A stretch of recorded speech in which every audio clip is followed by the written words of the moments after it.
Movie అయితే బాగుంది. మీరు ఎక్కువ సినిమా చూడొచ్చు అన్న, చాలా అంటే చాలా బాగుంది అన్న సినిమా. మూవీ గురించి చెప్పాలంటే అసలు నో వర్డ్స్, చాలా బాగుంది అన్న. అది చాలా బాగా నచ్చింది. Please watch and theatre. బాగుంది మేడం మూవీ.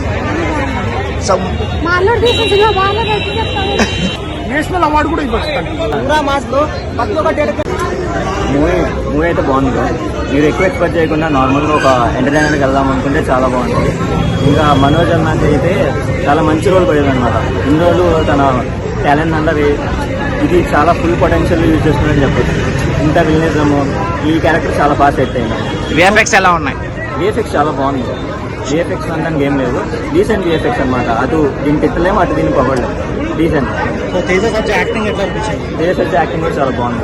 సో హనుమాన్కి దీనికి చూస్తే ఎంత పెరిగిందంటే అంటే హనుమాన్ ఒక లెవెల్ బాగుంటుంది దీని మీద, కానీ ఇది కూడా డీసెంట్ అనమాట. సాంగ్స్ టచ్ చేస్తారు. వైబ్ ఉంది సాంగ్. మామూలు మనం విన్నాం కదా, చాలా బాగుంటుంది. కానీ ఆ సాంగ్ మూవీలో లేదు. పోస్ట్ క్రెడిట్ సీన్లో కూడా ఏం లేదు. ఉంటే బాగుండేది, మంచి ఫీల్ వచ్చేది ఆ సాంగ్. యాక్టింగ్ ఏంటన్నా బాబు, అసలుకి హనుమాన్ సినిమాకే చాలరా బాబు మాకని చెప్పేసి అనుకుంటే మన మిరాయి సినిమాతో వచ్చిండు. అసలుకి యాక్టింగ్ ఏంది, ఆ స్కిల్స్ ఏంది, ఒక సూపర్ హీరో లా ఉండు. తేజ సజ్జా యువర్మై మజ్జ అన్నట్టుంది. అసలుకి సినిమా చూస్తుంటే నాకైతే తెలుగు టాలీవుడ్ ఇండస్ట్రీని ఒక రేంజ్ లో నిలబెట్టడానికే పుట్టిందని అనిపిస్తుంది నాకైతే. మనము చాలా సినిమాలు మనం ఇప్పుడు ప్రభాస్ గారితో చూసుకుంటే మనము ఒక ఫైట్ సీన్స్ అన్న ఏమన్నా మనకు నచ్చుతాయి. అట్లాంటిది ఒక క్యారెక్టర్ ఉన్నదైతే మనోడికైతే ఇతిహాసాల గురించి దేవుళ్ళ గురించి ఏది ఇచ్చినా సరే టాలీవుడ్ ఇండస్ట్రీలో ఎవరికి సెట్ అవుతుందంటే మన తేజ సజ్జ గారికి. ఇంకొకటన్నా సినిమాలో మంచు మనోజ్ గారి గురించి మాట్లాడాలంటే నాకు తెలిసి కన్నప్ప సినిమా మంచు విష్ణుతో తీసింది వేస్ట్ అనిపించింది. దీంట్లో యాక్టింగ్ చూస్తుంటే ఇరగా కొట్టేసిండు మనోడు.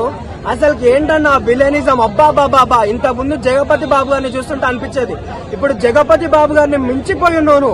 అసలుకి నీ స్కిల్స్ ఏంది అసలుకి నాకు అప్పుడే అనిపించింది. ఏ రోజైతే మీ నాన్నగారు నిన్ను కట్టుబట్టలతో బయటికి పంపించిండో నాకు అప్పుడే అనిపించింది నువ్వు పంది పిర్రలోడు అన్నప్పుడే అనిపించింది నువ్వు టాలీవుడ్ ఇండస్ట్రీని వెళ్తావురా బాబు అని చెప్పేసి అనిపించింది. నాకు తెలిసి ప్రతి ఒక్కరు సినిమాకి వచ్చి చూడండి అన్న, మీరు పెట్టే 150 రూపాయలు ఏ మాత్రం డిసప్పాయింట్ అవ్వరు. మీ చిన్న నుంచి పెద్ద వరకు ముసలి వరకు మన రామాయణం గురించి అన్నా, మన ఇతిహాసాల గురించి అన్నా మనం తెలుసుకోవడం మన బాధ్యత. మనం ఇలా ఈ రోజులలో వచ్చే గబ్బు సినిమాలకే మనం అంతా ప్రోత్సహిస్తున్నాం. మంచి సినిమా ఆదరించి ప్రేమించి ఇట్లాంటి సినిమాలకు చేస్తుంటే ఇంకా చాలా వస్తాయి. డైరెక్టర్ గారు ఘట్టంలేని కార్తిక్ గారు అయితే నాకైతే కార్తిక్ గారు తీసినట్టు లేదు, ఏదో ఎస్ఎస్ రాజమౌళి గారి డైరెక్షన్ స్క్రీన్ ప్లే అన్నట్టు అనిపించింది. అసలుకి సూర్య వాయిస్ సూర్యలో చూసుకుంటే ఒకలా ఉంది, ఈ సినిమాలో చూస్తే ఇంకో రేంజ్ లా ఉంది. అసలుకి నెక్స్ట్ రాజమౌళి ఎవరన్నా అంటే అది కార్తిక్ ఘట్టమనేనని చెప్పేసి నాకు అనిపిస్తుంది. ఓవరాల్ గా సినిమా మాత్రం బ్లాక్ బస్టర్ హిట్ అన్న. మంచు మహారాజ్ అన్న, నీకు మీ అమ్మ నాన్న లేకపోయినా సరే మేమున్నాం ఫ్యాన్స్, అర్థమైందా? మమ్మల్ని ఈ సినిమాతో డిసప్పాయింట్ చేయలేదు, ఇంకో ఏ సినిమాతో డిసప్పాయింట్ చేయకుండా చూడు. మా దేవుడు నువ్వే, అర్థమైందా? మా దేవుడు నువ్వే. సినిమా చూడొచ్చు అన్న, చాలా అంటే చాలా బాగుందన్న సినిమా. తేజ గారి పాత్ర అయితే ఎరగదీస్తారన్న. ఇందులోని అసలు కృష్ణుడు తెలియట్లేదు, రాముడు తెలియట్లేదు అన్న, అంత బాగా చేశారు ఈ సినిమాలో. అయితే అంత చాలా చాలా అంటే చాలా బాగుంది సినిమా. అయితే ప్రియా గారు, జగపతి బాబు గారు, మంచు విష్ణు గారు అయితే యాక్టింగ్ అయితే ఎరగదీస్తారన్న ఈ సినిమాలోనే. అబ్బబ్బా ఏముందన్న, విలన్ పాత్ర మంచు మనోజ్ గారిది చూస్తుంటే నాకు చాలా భయం వేసింది అన్న సీట్లోంచి. అబ్బబ్బబ్బా మూవీ అయితే చాలా అంటే చాలా బాగుంది అన్న. అందరు కంపల్సరీగా వచ్చి చిన్న పెద్ద అందరు చూడవలసిన సినిమా అన్న ఇది. ఒక్క 150 రూపాయల గురించి చూసుకుంటే మనం ఈ సినిమా మనం చూడవలసిన సినిమా అన్న. 150 రూపాయల గురించి పక్కన పెట్టేయండి, సమస్య లేదు. 150 రూపాయలు పెట్టి మనం ఈ సినిమాకి వస్తే చాలా అంటే చాలా బాగుంది అన్న. మూవీ గురించి చెప్పాలంటే అసలు నో వర్డ్స్, చాలా బాగుంది. అసలు నేనేమీ చూడలేదు, ఎక్స్పెక్ట్ చేయలేదు. మామూలుగా నాకు ఫస్ట్ డే ఫస్ట్ చూడాలని అనిపిస్తుంది. సో నార్మల్గా వచ్చాను అండ్ మూవీ కూడా నార్మల్గా స్టార్ట్ అయింది. మెయిన్ స్టోరీ పాయింట్ ఏమైతున్నది అది ఫస్ట్ లోనే చెప్తారు.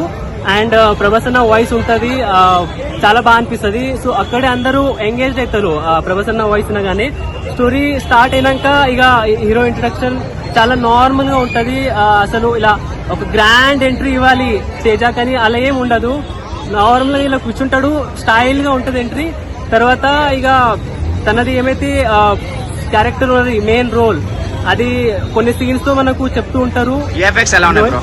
VFX is so super. I mean అనిపించదు ఇలా వీక్ గా ఉన్నది. పర్ఫెక్ట్ భక్తి టచ్ తీసుకొచ్చారు కదా, అది వర్కౌట్ అయిందా? చాలా వర్కౌట్ అయింది. జై శ్రీరామ్ అసలు అందరూ స్పీచ్లెస్. క్లైమాక్స్ వచ్చేసరికి ఎప్పుడైతే మనకు రాముంది దేవుంది ఏమైతే చూపిస్తారు విజువల్స్ చాలా బాగా అనిపిస్తుంది. అసలు మూవీ బాగుంది బాగాలేదు అదంతా పక్కన, అంటే ఎవరు చెప్పలేరు, బాగాలేదని అయితే చెప్పలేరు. అనుమానం మించి ఉందా? అలా కంపేర్ చేయలేము. ఇదొక అంటే అది ఇక్కడ ఉన్నదనుకో, ఇది ఇక్కడ, రెండు ఒకే హైట్ లో ఉంటాయి. బ్యాక్గ్రౌండ్ మ్యూజిక్ లేదు. బ్యాక్గ్రౌండ్ మ్యూజిక్ బాగా ఇచ్చారు. ఓవరాల్ గా ఎంత రేటింగ్స్? రేటింగ్ ఎందుకన్నా ఇంత మంచి మూవీకి అంటే 10 రేటింగ్ కూడా సరిపోదు, ఎక్కువ ఇవ్వాల్సి వస్తుంది. తేజ ఆయన ఇంత ఉంటాడు, ఆయన సినిమాలు ఇంత ఉంటాయి. పెద్ద పెద్ద హీరోలందరూ ఎప్పుడైతే ఆయన కర్ర పట్టుకున్న సీన్ పక్షి ఉన్నప్పుడు ఎంత మనస్ఫూర్తిగా చెప్పారు అన్న, అది చాలా బాగా నచ్చింది. Please watch and theatre, don't see piracy. మీరు పైరసీలో చూస్తే మీకు ఏం అనిపించదు, ఒకవేళ థియేటర్కి వచ్చి చూడండి మీకే అనిపిస్తుంది. కానీ ఇంత బాగా చేసినారు అన్న డైరెక్టర్ అన్న, మీకు హ్యాండ్స్ ఆఫ్ అన్న.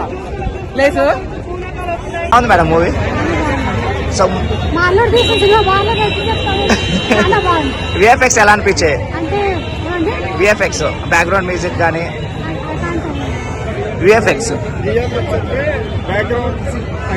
చాలా బాగుంది. పిక్చరైజేషన్ కానీ ఈవెన్ సీన్స్ కానీ ఇక్కడ హిమాలయాల్లో ఉన్నట్టు అనిపించింది. కొంచెం దైవ భక్తి యాక్ట్ చేశారు కదా, ఎలా అనిపించింది? రాముడి ఎంట్రీ ఎలా ఉంది మేడం? రాముడి ఎంట్రీ అది సూపర్ అండి. నా పర్సన్, ఎందుకంటే సినిమా విజువల్ చూసిన తర్వాత నేషనల్ అవార్డు కూడా ఇవ్వచ్చు. అంత రేంజ్ లో విజువల్ చూపించారు, చాలా బాగుంది. దేవుళ్ళు చాలా బాగుంది. అంటే ఈ సినిమా ప్రతి ఒక్కరు ఇప్పుడు జనరేషన్ వాళ్ళు చూడాలి. అశోకుడు గ్రంథాలు ఉన్నాయి కదా, అవి మనోజ్ ఏమో నాశనం చేయాలంటాడు. సో దైవంతో తీసుకుంటే అది తన తోడు ఏదైనా సంకల్పం ఉంటే చాలా బాగా చూపించారు. మూవీ అయితే ఎక్కడ డిసప్పాయింట్ చేయదు. కొడతారు బాజా హీరో ఉన్నాడు తేజ ఊరా మాస్ లో ప్రతి ఒక్క థియేటర్ ఎక్స్ప్లెయిన్ చేయండి బ్రో. సినిమా మాత్రం ఊరా మాస్ ఉంది. అపాయం ఉందంటే అంబికా వస్తుంది, అపాయం ఉందంటే మన తేజ వస్తాడు. మామూలుగా లేదు సినిమా మొత్తం, ప్రతి ఒక్క థియేటర్ ఎక్స్ప్లెయిన్ చేయండి బ్రో. సినిమా మాత్రం ఊరా మాస్ ఉంది. నిజంగా ఒక సనాతన ధర్మం గురించి తెలవాలి, మన గ్రంథాల గురించి తెలవాలి, ఒక బ్యాక్ బ్యాడ్ ఒక దేవుడి మనిషి చేసే యుద్ధం జరగాలి తెలవాలంటే ప్రతి ఒక్క థియేటర్ ఎక్స్ప్లెయిన్ చేయాలి. ప్రతి ఒక్క థియేటర్ చూడాల్సిన సినిమా. Thank you.